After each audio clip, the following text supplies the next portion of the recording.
Good evening, everyone. This is Robert. RJL Network welcomes you to a special presentation of Inside Pitch. Really not a special of a game of Inside Pitch. Welcome, everyone, to the Inside Pitch 1961 Season Review and Reveal Show. Well, guys, another replay is done.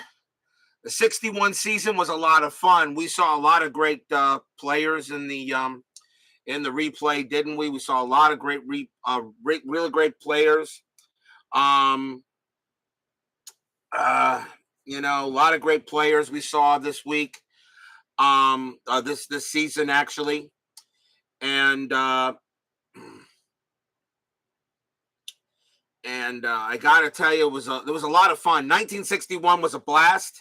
It really was. It was a blast. Really, seeing great players such as Sandy Koufax, Mickey Mantle, Hank Aaron, Willie Mays, Orlando Cepeda, Warren Spahn, Al Kaline, just to name a few.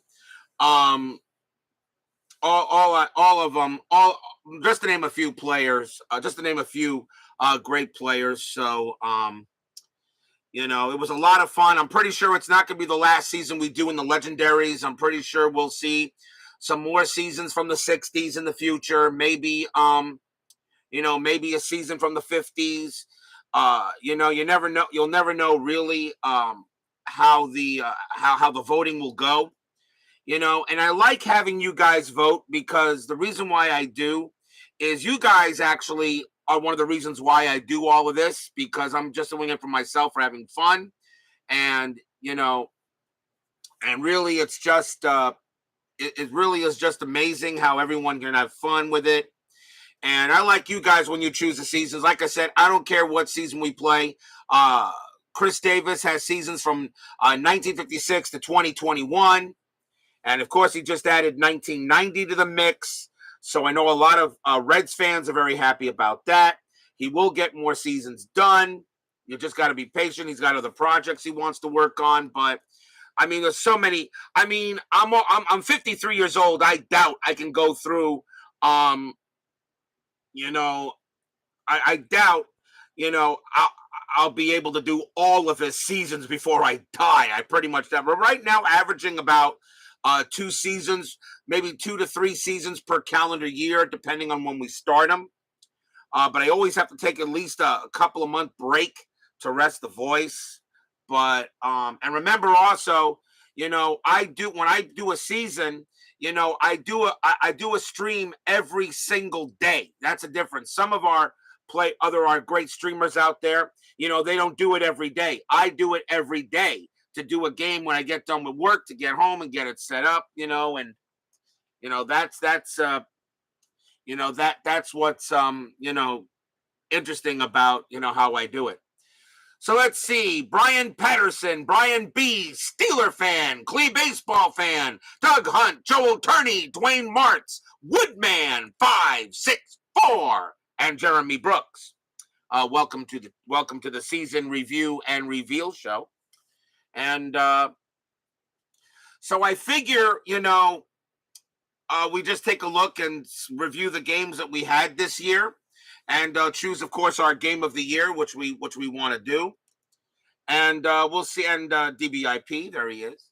And we just discuss what we like here, what we saw about the 1961 season. If any of you guys have any thoughts about it, I am going to do a state of the network address, just to get together with you and me, and just talking about stuff. It doesn't have to be about Inside Pitch, it could be anything else, but this is really more about the season review and reveal show. And I will do a state of the network, maybe, I don't know, maybe Monday night or Sunday, something, maybe Sunday night or something. I don't know, if the World Series, if Steeler fans Astros don't clinch the World Series tomorrow night, I may do a state of the network for Sunday night, something like that. But, So anyway, let's take a look here. We started with the 1961 demo game between the Reds and the Yankees. The Yankees won it 5-3, but this was a demo game. It really didn't matter. So, so we started with opening day. Opening day in 1961 was April 10th. And the only game that played was the Chicago White Sox against the Washington Senators. And the Senators actually came away with the win, 4-1. Not a bad matchup. And I do have the standings here as well. I do have, of course, the standings here that went on. So we'll go to we'll go on a little bit here. Pittsburgh, San Francisco, not a bad game on the 13th. Baltimore, Minnesota, 9-4. And Red game one should have been the Reds. Well, you can't have the Reds every opening day there, Brian B. So you know what? Brian B, for belly aching about your Reds, someone give Brian B the block dragon. Let's see, Dodgers and the Cardinals.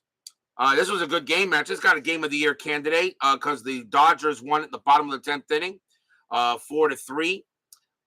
This was a game of the year. Broglio against John Drysdale. So Steeler fan gives Brian B the block dragon. Thank you. So 4-3. So this was a game of the year candidate, but it was let's see, had an error and then a base hit. So the Dodgers won it in the bottom of the 10th inning. All right, so game of the year candidate. Okay, all right. Cleveland, Kansas City, 9-7. This was a game of the year candidate.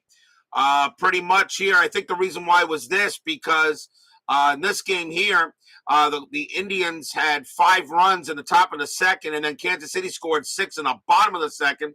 And this was 11 runs on 9 hits and an error for this one inning.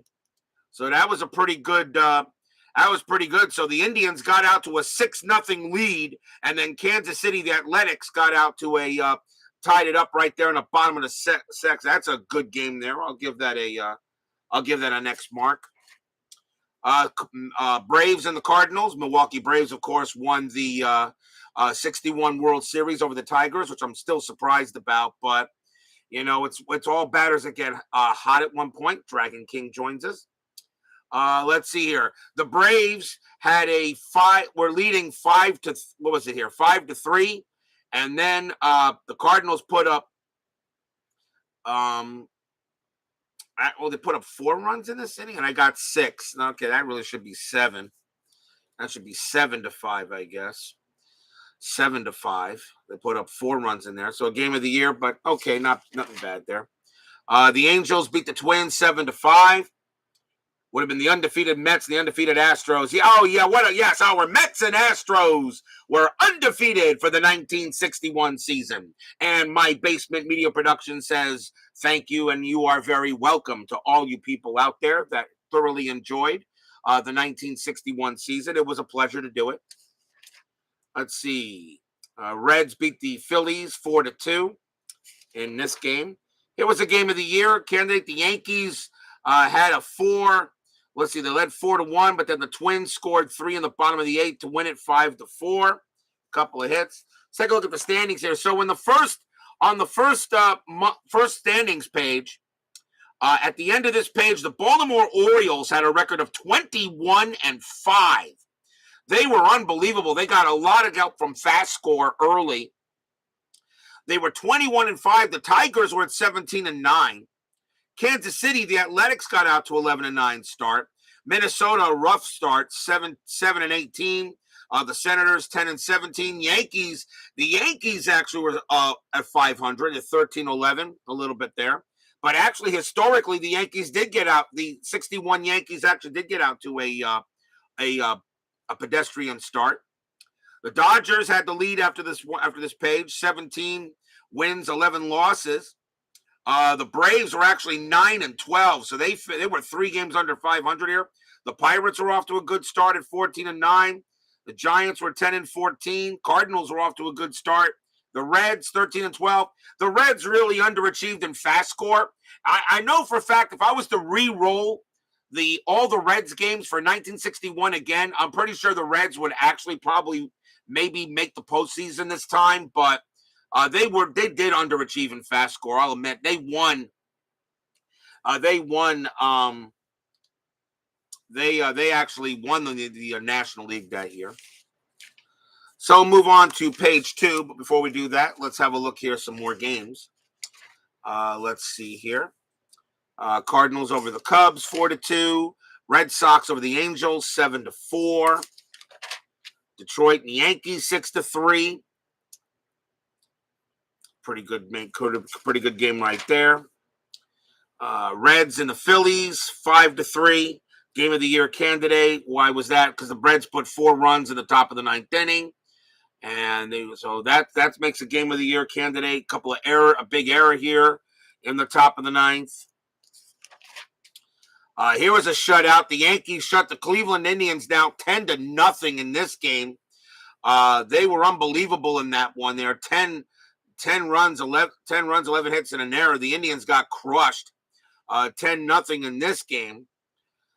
This was something here. After further review with Steve Tower joins us here. Thank you for joining me, Mr. Tower. Always a pleasure when you get there. When you join me. Yes, I know, Mr. My Basement. I know your Indians just had a rough 1961. They did. Angels went ahead and beat the Senators 7-2. Let's see here. Dodgers over the Cardinals 4-3. This got a game of the year.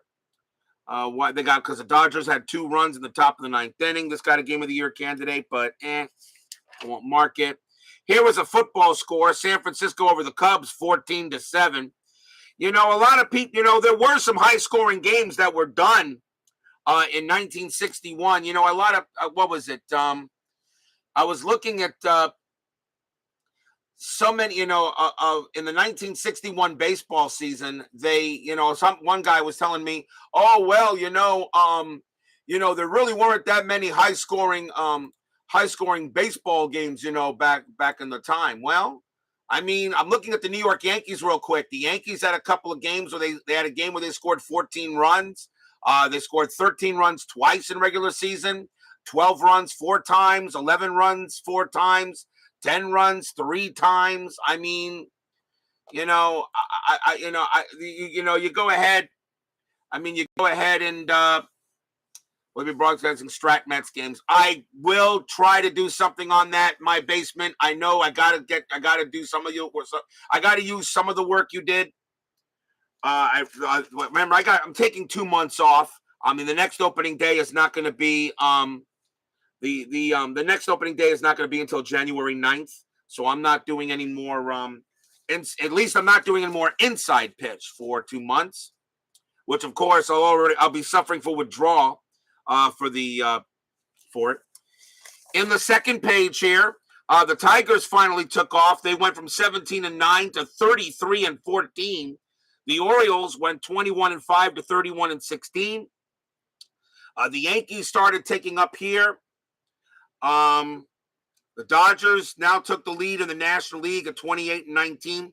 And I think about how I did the postseason for 1961 with the 2 division series. I may not be doing that again the next time I do a season with 8 teams in each league.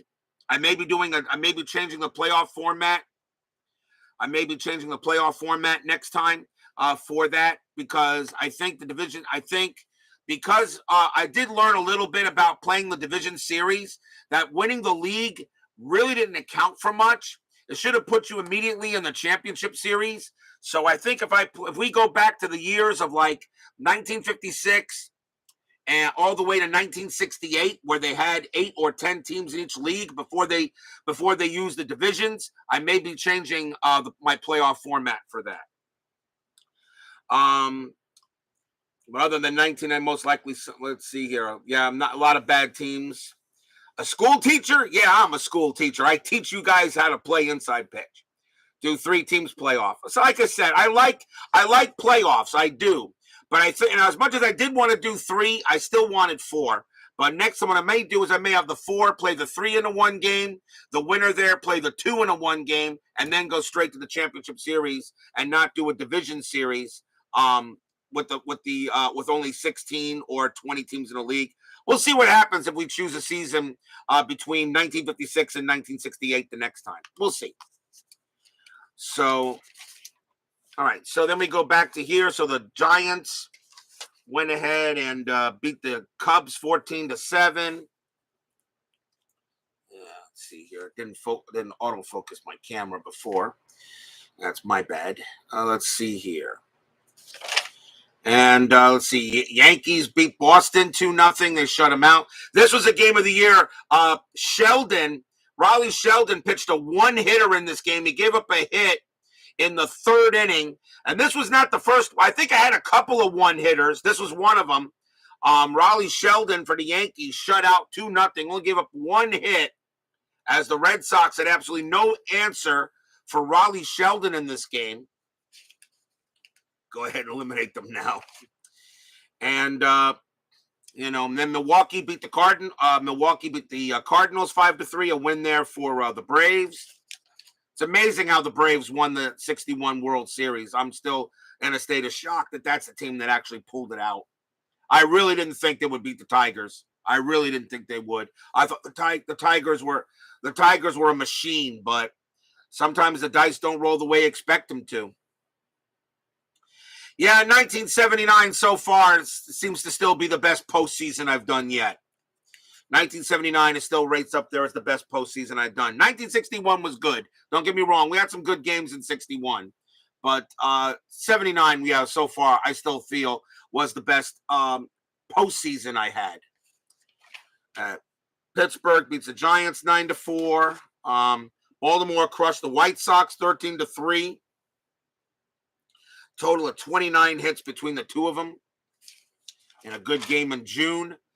Minnesota over Kansas City 10-8. This was a game of the year. The Athletics scored 3 runs in the top of the 9th inning to beat the Twins.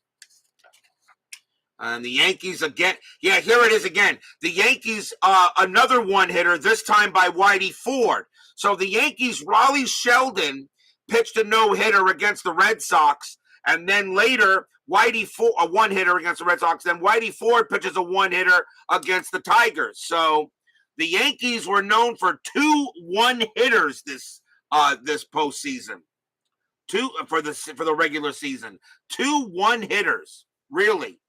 2 one-hitters. That was something right there. That's something right. That's something. Dodgers and the Cubs 13-9. The Dodgers put a 7 spot in the top of the 8th inning to win that game over the Cubs. The Cubs looked like they had a 7-6 lead, and then the Cubs tried to get 2 runs in the bottom of the 9th. Robert, 1979 was not the best. Well, yeah, because your Astros lost to the Angels in 7. Baltimore beats the Angels.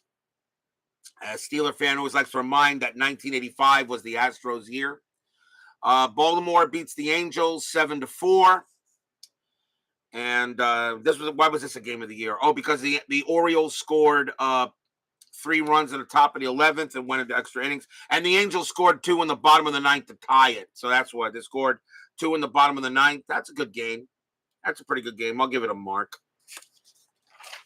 Let's see. San Francisco over, Philadelphia Phillies over the Giants 6-4. A loss for Juan Marichal. And Cleveland beat Boston 6-3. Muffet, who sat on a tuffet, got the loss in that one. Here's a game of the year candidate. Pittsburgh over the Reds 7-4. The Pirates put a 4 spot on the in the top of the 9th inning. You should consider a 3-man playoff rotation for the older seasons. You know what, Brian B? I think you're actually correct on that. It should have been a 3-man rotation, not a 4. It should have been. And the next time I do a season from 1956 to 68, it will be a 3-man postseason rotation, not a 4. I actually have to agree with you on that. They were 3-man rotations back then, not 4. So I learned my lesson for 61. The next time we do a season from the 50s and the 60s, it'll be a 3-man rotation, 4-man rotation and higher from the 70s and higher, because they still do 4-man rotations today in the contemporary baseball. They're still doing 4-man rotations. The 70s, it was 4-man rotation. I have to look. But yeah, 1961 should have been a 3-man rotation. It should have been. Pittsburgh here beats the Reds. Kansas City gets 3 runs in the bottom of the 9th to win 7-6 over the White Sox. Nice win for the Athletics. And then we go to page 3 here, where the Tigers were 45-22. Baltimore right behind them. Yankees right behind them. The White Sox, who did make the postseason, 32-35. And the Boston Red Sox at one point had actually taken, they were 36-30. The Red Sox actually were in 4th place right here, Boston. And the Indians are not out of it yet at 33-35. And then in the National League, the Dodgers still held to 40 wins and 28 losses. San Francisco was pretty good. The Giants went from 20-24 to 35-29. The Reds went from 20-23 to 34-32. This was pretty good. The Kansas City Athletics, this is when they went from 21-20 to 27-38. At the end of this page here, the Athletics were done. And the Red Sox, were where they were at. So, they were done. The Angels were done at 25-44. Minnesota was done pretty much already at this stage.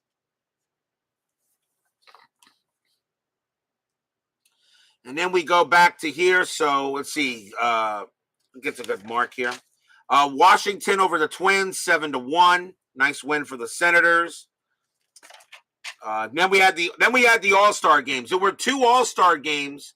There were 2 All-Star games played that year. This was the first one. The American League pummeled the National League 9-2. Remember though, I use special rules for the All-Star game. Players can come back in. Killebrew had a home. Mickey Mantle actually had 2 home runs in this All-Star game. Then the Cardinals over the Braves 7-5. Baltimore beats the Yankees 9-3. Nice win there. But the Orioles started off with 5 runs on 5 hits in the first inning over Bud Daly. Cardinals over the Giants 4-3 as he beat McCormick. Milwaukee over Pittsburgh 10-7. 32 hits in this game. 32 combined hits. That's a lot. Tough. Not a good game for Warren Spahn. He had a rough outing for the Braves. Warren Spahn got. Actually, I think Spahn maybe was hurt in that game or something. I don't know. I don't remember. Maybe he had to be taken out. Yankees beat the White Sox 5-1 here. Dodgers over Pittsburgh 4-1. And then we had another. This was a much better All-Star game. This one here, National League and American League. This one we had at Fenway Park. National League beat the American League 9-8. And I had to go all over the place to get All-Stars for this. So, to bring back players on that because it went into extra innings. And although I would make this a game of the year candidate, but this is exhibition, so I can't really count that. But this was a heck of an All-Star game that we did here at Fenway, the second All-Star game of the 61 season. Then in page 4, the Tigers still held a 57-29 lead. The Yankees were in second now. The Orioles were in third. Boston was still holding on to fourth. The White Sox now went from 32-35 to 44-42. I understand some people think FastScore really isn't that accurate, but hey, remember, the funny thing is, the top 4 teams in the American League actually made it. All right, although they were changed a little bit, but yeah, Detroit, Baltimore, the Yankees, and the White Sox were the top 4 teams in the American League. All right, National League was a jumble. The Reds really underachieved in FastScore. They were 41-43, and now the Pirates. Now we're beginning to move up the standings a little bit. All right, let's see here. White Sox and Cleveland 12-10. A good matchup here. A game of the year candidate here as well. 4 runs and 7 in the top of the 4th inning. So this was a pretty good matchup right here. I'll mark it. And Pittsburgh, Cincinnati, 7-1. A rain delay took out Sturdivant and Hunt early. And that was a rain delay here at Pittsburgh and Cincinnati in August. This is when I start going ahead and cutting down the taking out the chaff, so that what is it? Taking out the chaff, removing the teams that are no longer in it. And let's see here. So Detroit over the White Sox 3-2. Baltimore beats Boston 2-1 here in a game in August. Pittsburgh over the Braves 7-3. Not a bad matchup here. The Pirates actually scored 4 runs in the top of the 10th. A big time error here did a job on the Braves. And the Yankees beat the White Sox 8-6. Game of the year because the Yankees scored 3 runs in the bottom of the 11th inning to win it on a home run. I believe that was by that was a pinch hit. That was a pinch hit home run. And unfortunately, I didn't write it down, but I think that was a pinch hit home run. That was a good victory there. And let's see here. So Dodgers over the Giants 7-3. Detroit shuts out the Indians 6-0 here. And Cardinals over the Giants 5-2. Cincinnati over Pittsburgh 7-1. And then we enter September. Let's have a look here at these standings. So Detroit, look at this page right here. Look at this page. Now, of course, this is where I make my records, at the end. Look at this page. Detroit Tigers did not lose a single game on this page. They went from 57-29 to 73-29. This team had a 16-win streak on this page. That's how good the Tigers were. That's a 16-game winning streak on this board. This is a 29.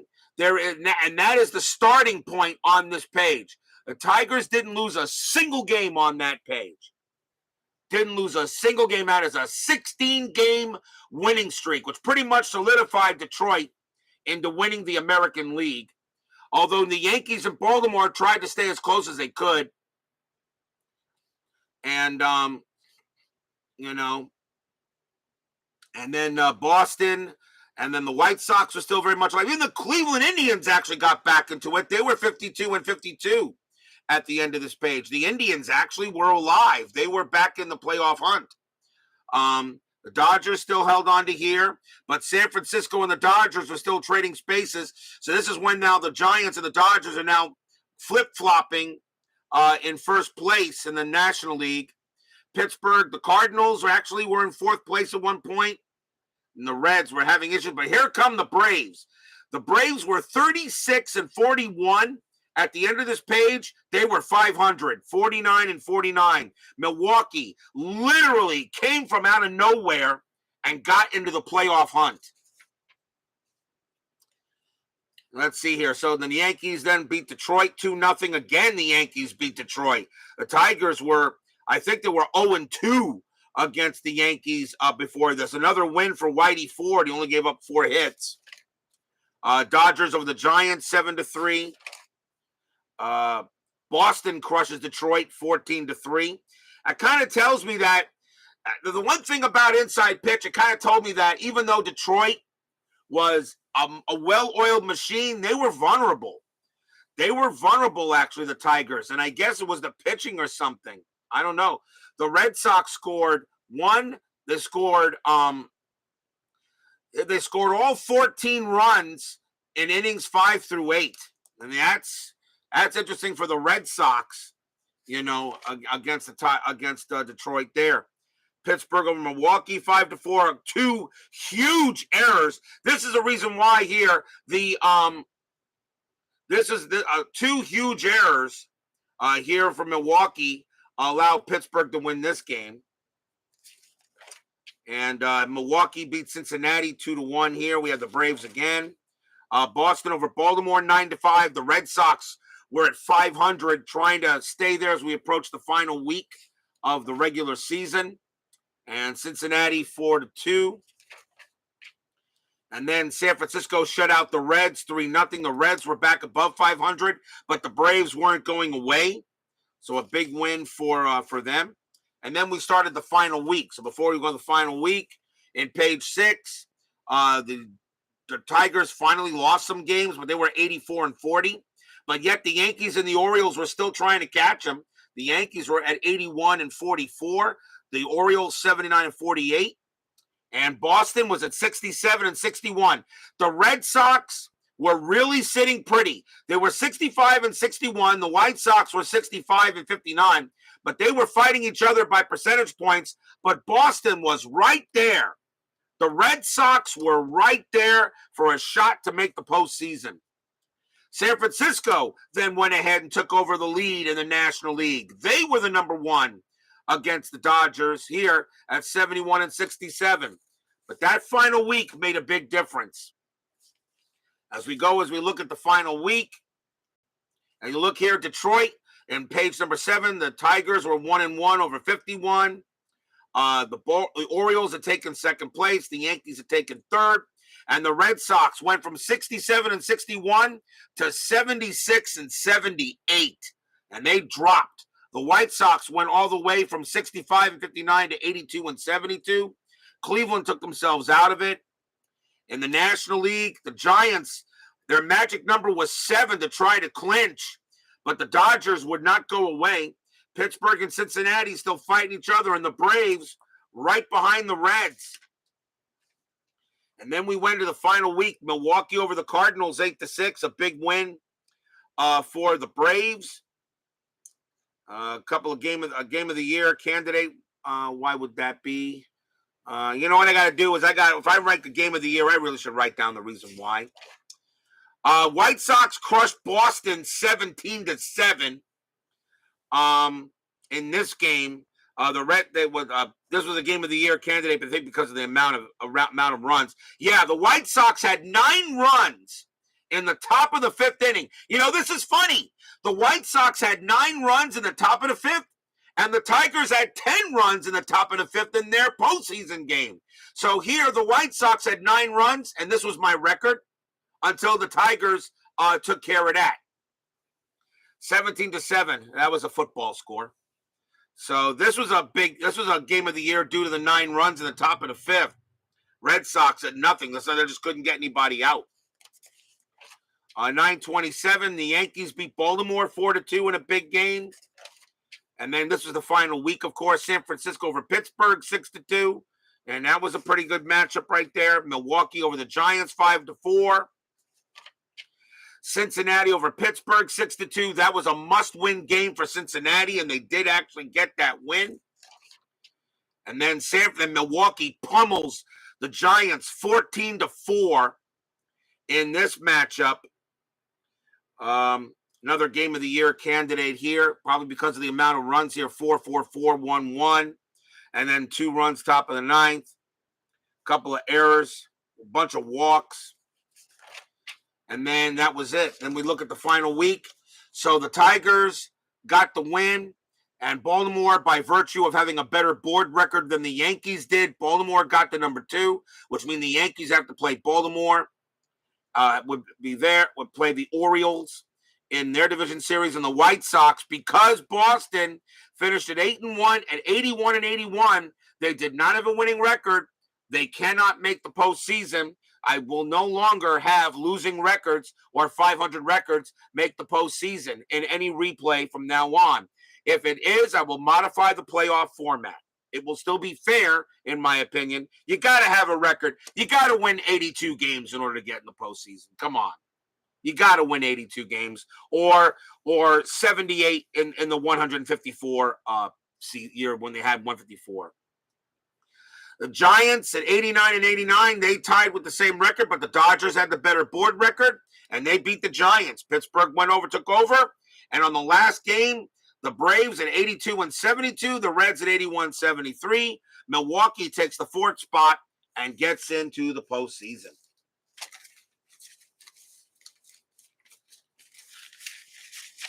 Now let's take a look at the postseason games.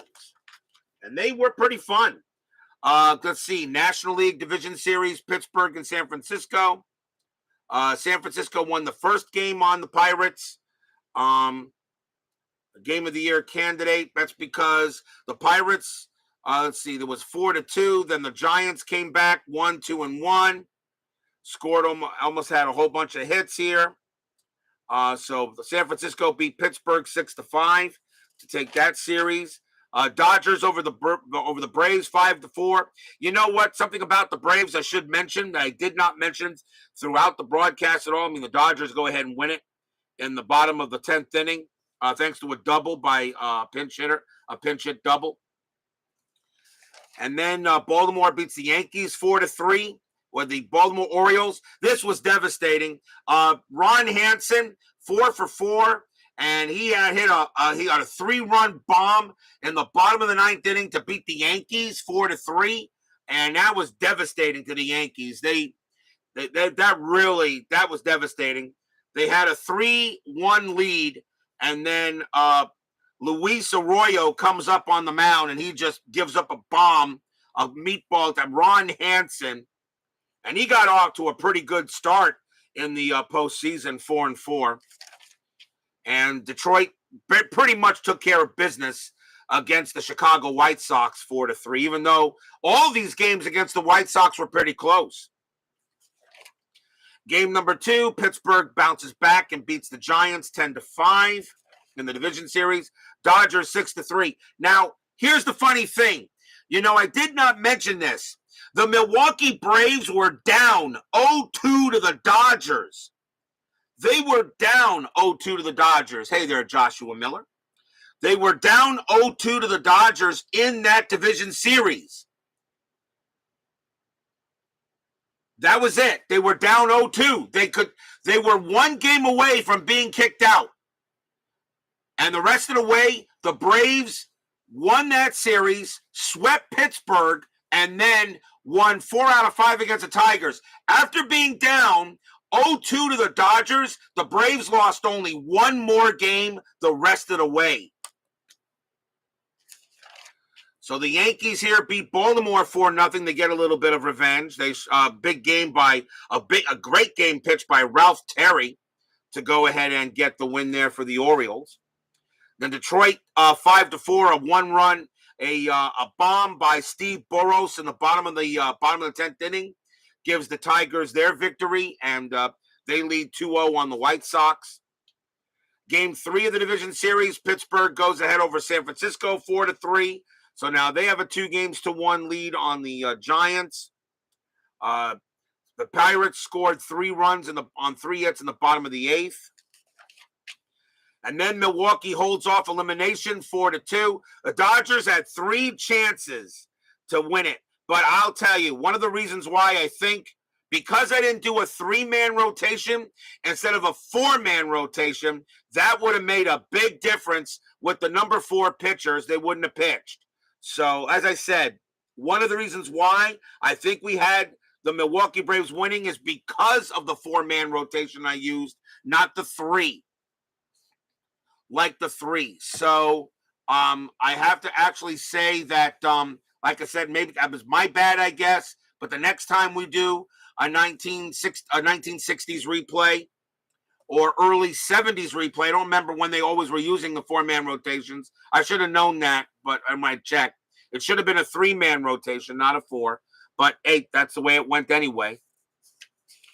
Baltimore beats the Yankees 7-2 in this game here.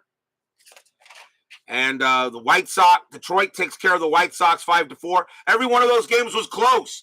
Detroit swept the White Sox out, but every game was a 1-run game. It was a 1-run game. It was close. 5-4 here and 3-2 in the first game. So the White Sox played Detroit pretty close, but Detroit showed they were the better team. And then San Francisco was able to survive an elimination game against Pittsburgh, and 5-1, and that series is tied at 2. And once again, the Braves hove off the Dodgers, 5-1 win. So really, Koufax should have pitched game 4 of this series, not Williams, and it should have been Spahn again for the Braves. I'm not saying it would have made a difference, although Koufax really in this postseason was actually kind of weak. He really didn't do that well. But remember, that's 1961 Koufax. That was his first year when he really started getting good. Remember, Koufax owned baseball from 62 to 66. That's when he was pretty much unhittable.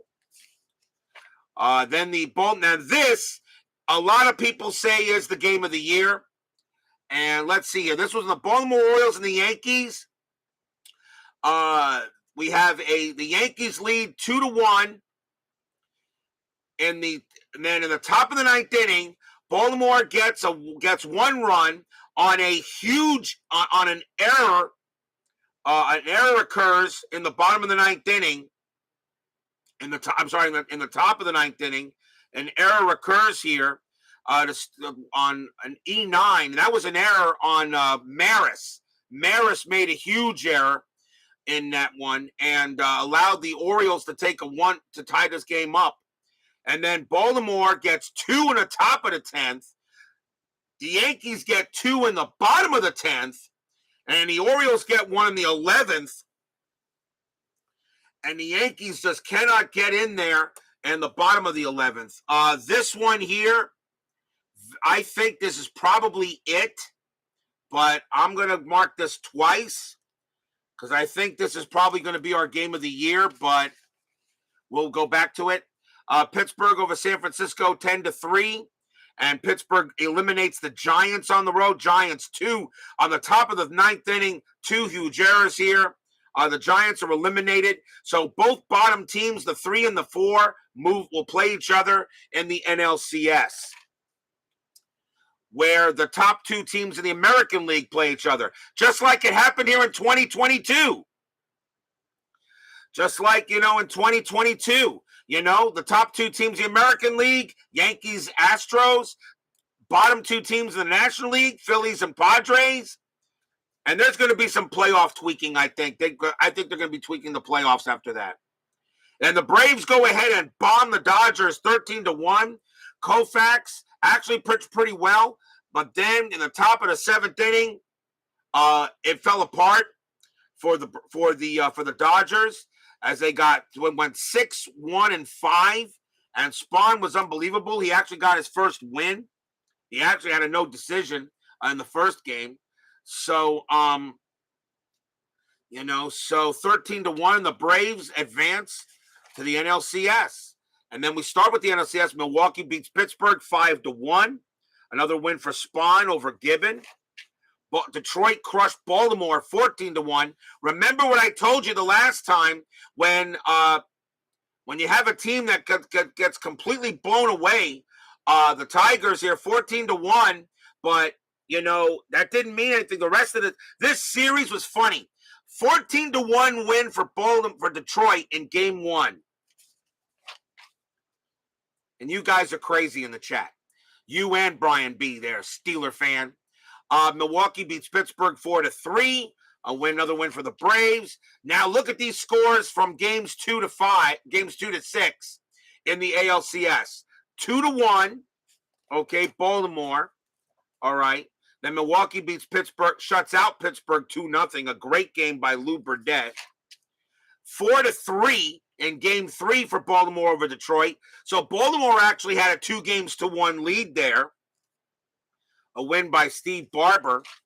Milwaukee beats Pittsburgh again, 9-2. Pirates absolutely had nothing for the Braves in that championship series. The Pirates had nothing for them. Not Clemente, not Burgess, not Mazeroski, not Dick Stewart. They had nothing for the Braves in that series. And Detroit beats Baltimore here 2-0 to tie that series up at 2. Another low-scoring game. And then Baltimore, and then, of course, that series is already over. So Milwaukee won their championship series and moved on. Baltimore 4-3. So now Baltimore just has to win one game in Detroit to move on to the World Series. But Detroit wins 5-1 in game number 6 with 4 runs in the bottom of the 9th inning. Especially a big time home run for the Tigers in the bottom of the 9th to win that game. It was tied at 1 until they and I think that was not Was that a grand slam? It was not a grand slam. It was a 3-run bomb. It was a 3-run bomb in that matchup. And then 11-7. So a lot of low-scoring games for games 2 through 6, but high scoring in the first and the seventh. Here, 11-7 for the Tigers. And this is a game, and this I call the game of the year candidate because 1, 2, 3, 4, 5, 6 consecutive hit, 6 consecutive men reached base. And the Orioles really just ran out of gas. Then we move on to the World Series. Milwaukee beats Detroit in the first game. I kind of look at all the games that really would have made a difference in this World Series. And I'll be honest with you, I think game 1 might have been the difference here. This went into extra innings. Then Milwaukee got 3 runs on 2 hits in the top of the 11th here. And this really might have been the main game for Detroit for the reason why they lost. Remember, they lost this series 4-1. Milwaukee won the second game 6-3 as well. So Detroit was already behind the 8 ball. They lost both games at home. And then Detroit did win game 3, 4-1. All right, as finally Frank Larry pitched a heck of a game. Burdette actually pitched pretty well himself, but not as well as Larry did. And then game 4, this would have been the game of the year if the Tigers had come back and won it. If the Tigers had won this game. The Milwaukee Braves have a 10-0 lead after 4, and then Detroit puts a 10 spot in the top of the 5th on 12 hits. All right, and tied the game up. That is the most runs I've ever had in an inside pitch game in an inning. Okay, definitely. But then Milwaukee put 2 in the bottom of the 5th, and then 2 in the bottom of the 9th. Look at it. Look at this line score here. Look at this box score here. Hit, hit, hit, hit, hit, hit, error, hit and error, hit, walk. 10 consecutive men reached base, and then a double play, and then another hit, and then another run, another base hit. Okay, if the Tigers had come back and won this game, it was tied at 10, but if they had won this game, this would have been my game of the year. Period. There would not have been anything unless a no-hitter occurred or a cycle or something. But this would have been my game of the year automatically. But the Tigers did not win the game. They were down 10-0. Yes, they tied it, but they didn't win it. And that, in my opinion, just kind of dampened it just a little bit. I was actually rolling, and I actually hoping the Tigers would win this game, but they did not. And then, of course, here, game winner of the World Series, Milwaukee last night, 3-2 over the Tigers. Braves win the championship for 1961. Warren Spahn goes to 3-0. Don McMahon had 5 saves in the postseason. And I had to give it to Hank Aaron as MVP. He batted .386 with 2 home runs. I know Adcock had 4 home runs and Matthew had 3. But I usually like to go with the higher average, and at least Aaron had home runs. If Aaron didn't have any home runs, I would have given the MVP to Matthews. I would have given the MVP. If Aaron did not hit a single home run at all throughout the postseason, even though he batted .386 with a .351 average and 3 home runs, I would have given it to Matthews or Adcock. It would have been very, very close. But I don't think any issue. I don't think any of you guys had any issue with me giving Hank Aaron the MVP. I mean, he is one of the greatest of all time. And a .385 batting average, for a postseason is pretty damn good. They were asking me one of the guys was asking me how come I don't give it to a pitcher. The reason why I don't give it to a pitcher, I don't want to give the MVP to a part-timer. Hank Aaron played in every single game. Warren Spahn did not. Okay. None of the pitchers did not. That's why I just don't want to give an MVP to a pitcher. Unless maybe, like if Warren Spahn was 3-0 and maybe he had one of those was like a no-hitter or something, then that would make me think a little bit more. But I have to go to a guy that comes to work every single day. And that would be Aaron. Aaron was there. So was Adcock, Matthews. I got to give it to a guy that's on that field every single day. All right. I don't want to give it to a part-timer. That's why I just don't think I can give a postseason MVP to a pitcher unless really he totally dominates. I don't keep track of ERA. Okay. I don't keep track of ERA for pitchers. It's a little bit too much work. Although all I have to do is just figure out how many runs they've given up. But again, too much work. I just keep track of averages for the postseason and such. So congratulations to the Milwaukee Braves, 1961 World Series champions, Hank Aaron, postseason MVP. I hereby declare the 1961 season closed. I hereby close the 1961 season. The 1961 season is done. It is removed from the selection cards, of course, and will no longer be utilized in the selection show.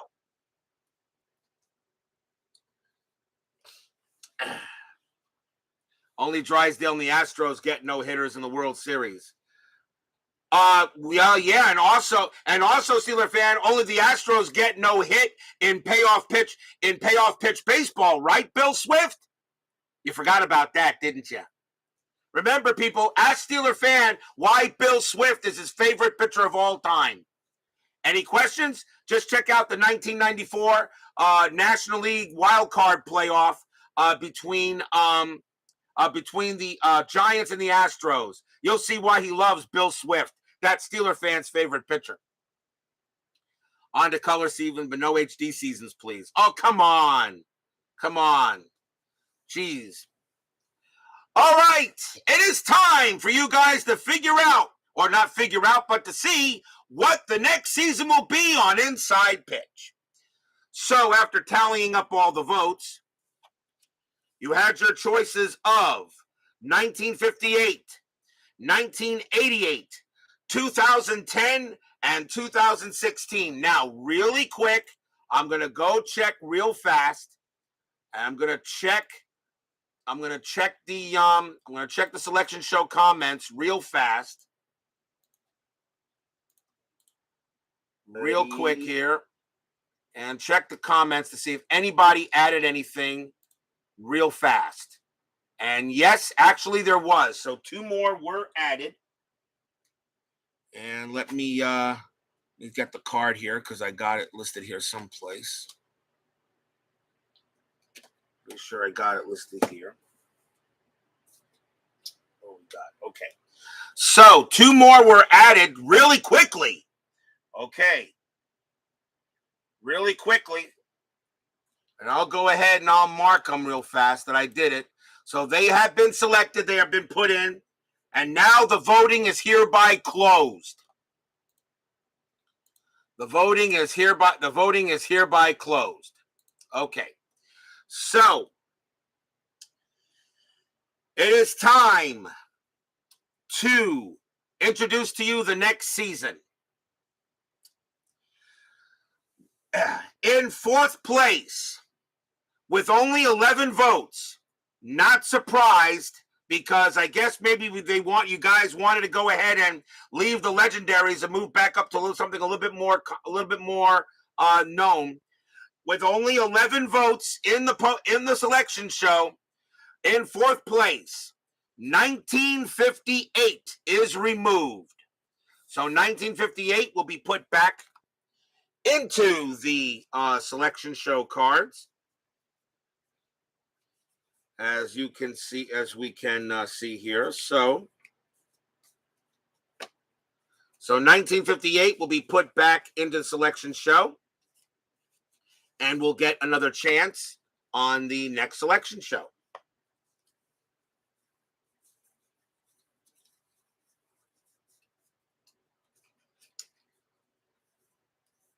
And we'll just see something real fast. Okay. Now, in 3rd place, well, actually, it was a tie for 4th place because it also only received 11 votes.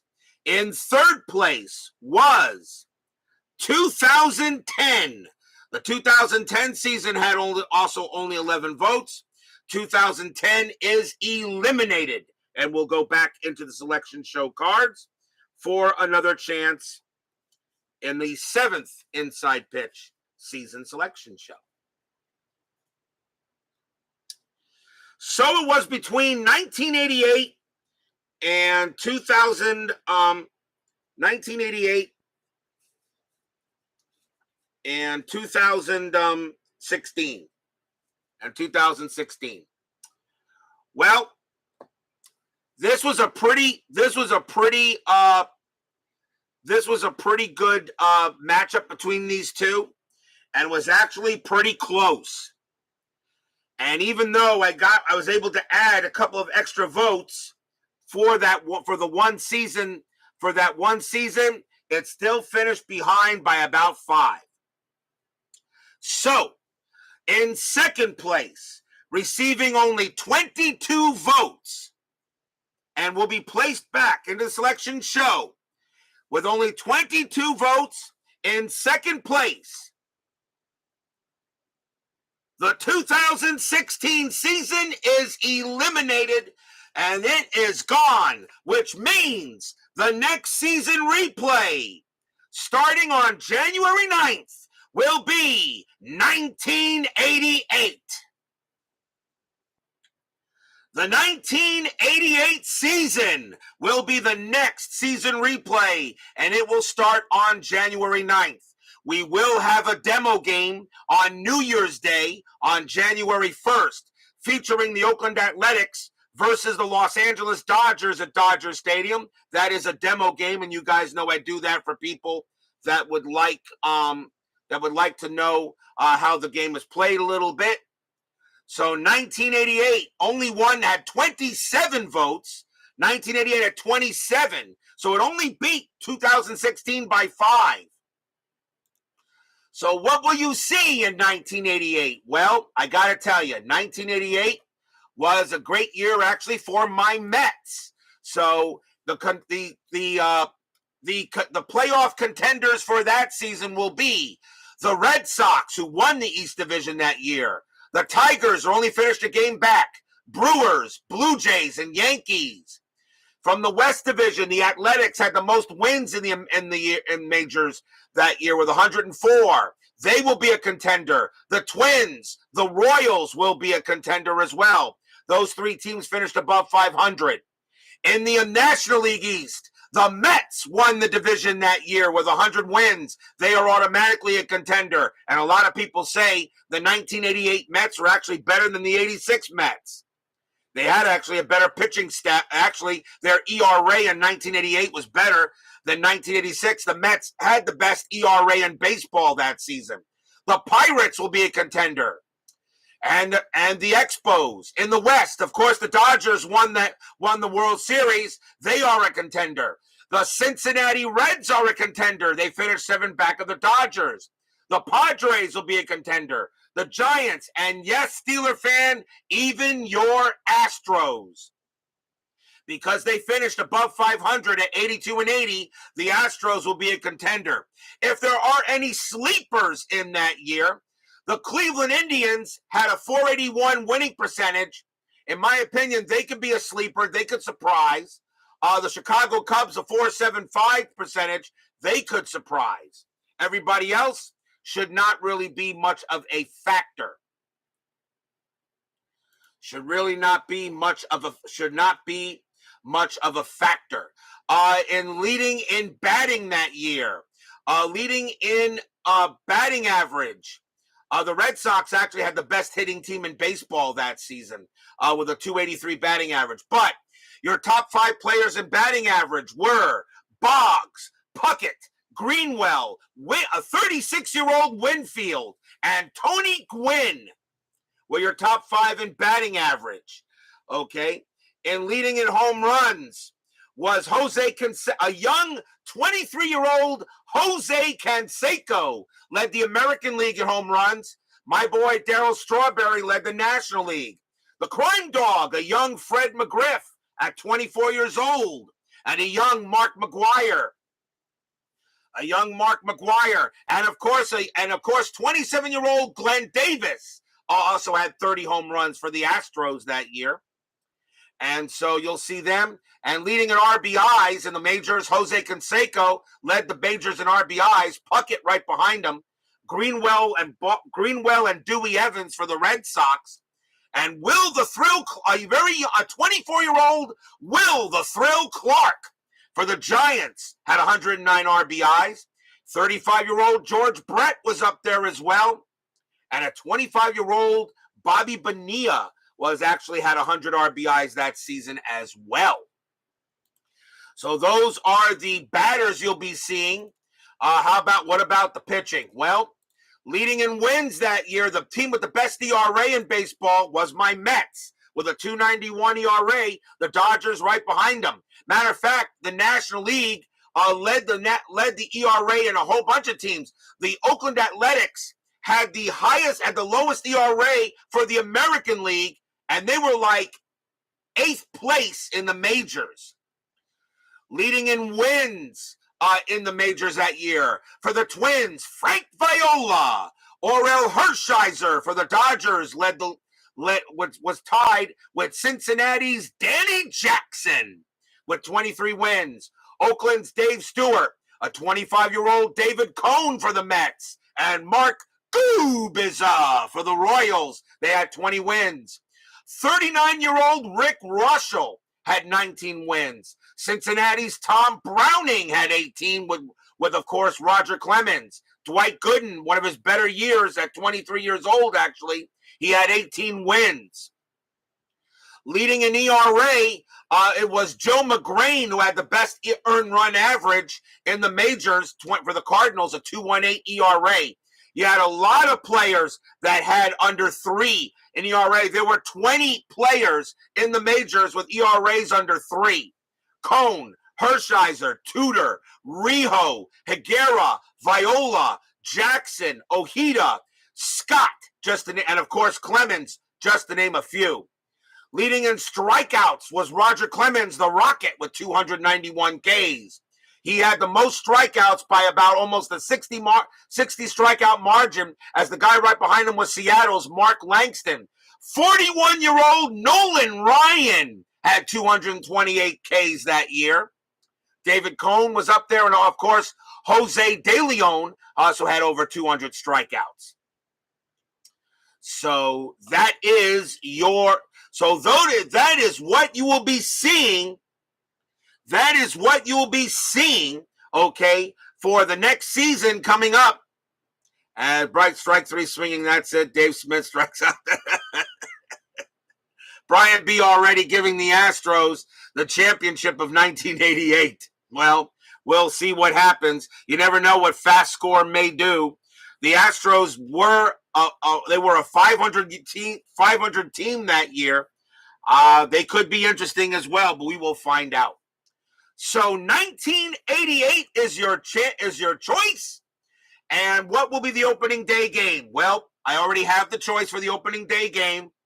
So as I said, the demo game will be January 1st, New Year's Day. That'll be the demo game between the Athletics and the Dodgers. It will be at Dodger Stadium since the Dodgers did win the World Series that year over the A's. So opening day will be on January 9th, 2023, and the date is April 4th, 1988. And I looked through the schedule of opening day, and I absolutely had no choice. I had to put this out. Opening day will be the Detroit Tigers taking on the Boston Red Sox. Jack Morris for the Tigers and Roger Clemens for the Red Sox. Come on. Was there really any other choice? Was there really any choice? You know? Steeler fan. There was really no other choice for the other ones. I mean, now, you know, I understand what other games there were to be chosen for that game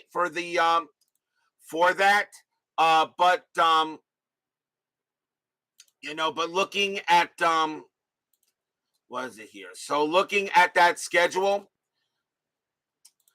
for the first game. I mean, there were some good choices there too. There was, Seattle, Oakland, Mark Langston against Dave Stewart. Dwight Gooden was taking on Dennis Martinez for the Mets and the Expos. But when I saw Jack Morris versus Roger Clemens, I really had no choice for that. So yes, it's a great pitching matchup to start. I know that's going to make your mouth water, but you got to wait 2 months. I got to take a break as Salvador America joins us here as well. So an excellent decision, I thought. 1988, we go back to the 80s, and it should be exciting. Yes, I hope Mrs. America is doing well there, Salvador. And that is it. So the 1988 season will be next. Demo game, Athletics at Dodgers. And that's an exhibition game where it's a teaching game. And January 9th, April 4th, 1988, the Detroit Tigers against the Boston Red Sox, Jack Morris versus Roger Clemens. Really, I really couldn't think of a better game than that. Well, guys, there's so many of you in the chat. I'm just going to say thank you, everyone, here in the chat for joining me for the season review and reveal show. I will do a state of the network, a state of the RJL network. And yes, she is doing fine. Thank you, Mr. America. I will do a state of the network where we can just talk about whatever we want.